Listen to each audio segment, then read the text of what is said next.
Hello and welcome to the Game Orbit. Today we're covering the Ancient Warfare 2 mod by Shadowmage 4513. Ancient Warfare allows the player to create their own kingdom from the ground up, by creating and managing your own workers, constructing your own vehicles of war, and allows you to upgrade and develop new items through the research system. Ancient Warfare has a research system, in which you must unlock new blocks and items before you can craft them. To get started, you need to acquire the following 3 items. The research book contains all of the necessary information to research and craft new blocks and items. When crafted, right-clicking it when equipped will claim the book as yours. In the book, you can view all of the research that can be unlocked over time. And each research category contains all of the items that can be crafted, and also shows any additional research needed. For instance, researching into naval warfare will allow you to craft all of the items below it, however it requires 3 branches of research prior. With this, you then take this to the research station, where you can unlock new research by placing it on the top left box in the GUI. Going into the research queue or the adjust research queue will show you all of the research that you can unlock. As you research, more and more research will become available. To research, simply add a research to the queued research and deposit the necessary materials into the input. Now that you have researched into an area, you can then use the engineering station to craft new blocks and items. By placing your research book into the top left box, you can gather the necessary blocks and items and craft onto your acquired research. Although the process is initially daunting, it gets easier as you progress throughout. The system is great for being more restrictive in what you can do, as you cannot simply craft the strongest artillery from the get-go. Ancient Warfare includes its own form of power, known as torque. Based off real-life physics, torque is used to power all of the machines the mod adds, from automated farms to chunk loaders. Torque can be generated from various ways. Hammers can be used on hand crank generators, but don't generate as much, but they can also rotate various blocks and can prove useful in combat. Water wheels can output a consistent amount of power, but require a 3x3 area and a source of flowing water to work. Windmills can be built with a minimum odd area of 5x5 to a maximum area of 17x17. The larger the area, the more amount of torque they generate. Stirling generators act in a similar fashion to furnaces, except you burn fuel to generate power. Although they can hold a lot and is quite simple, they're fairly pricey compared to the rest.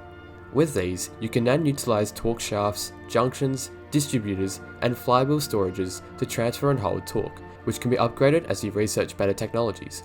As you progress through research, you'll be able to research and craft your own NPCs, which are categorized as a worker, combat, and utility NPC. Workers can use the new machines the mod adds to acquire wood, food, and stone. Combat NPCs are specifically designed for combat, whether it's defending your village from an incoming monster invasion or coming to heal you in battle. These NPCs also come in many roles, ranging from standard soldiers and archers to medics and siege engineers.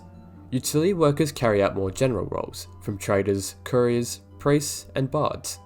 Each NPC has its own GUI, where you can outfit them with better equipment, customize their skin, and give them work orders. Worker and combat NPCs are determined by what tool or weapon you give them.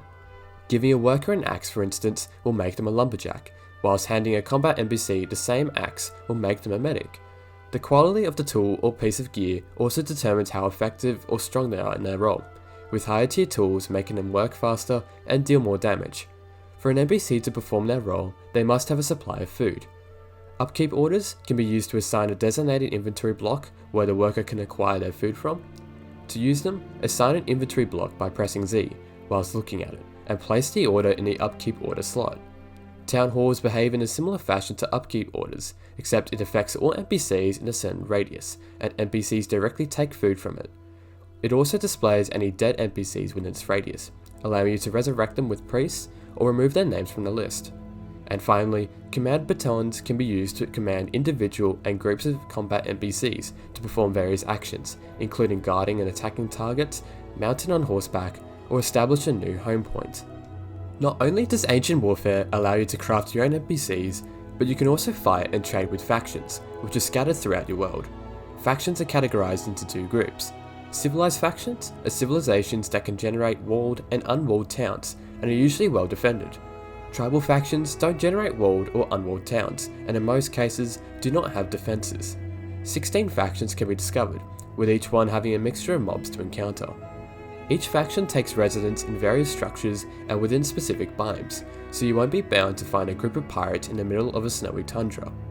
Although you can't join any of these factions, you can either trade with their merchants or claim their loot through force. Factions also have different relations with other factions, with some having alliances, behaving neutral, and mortal enemies.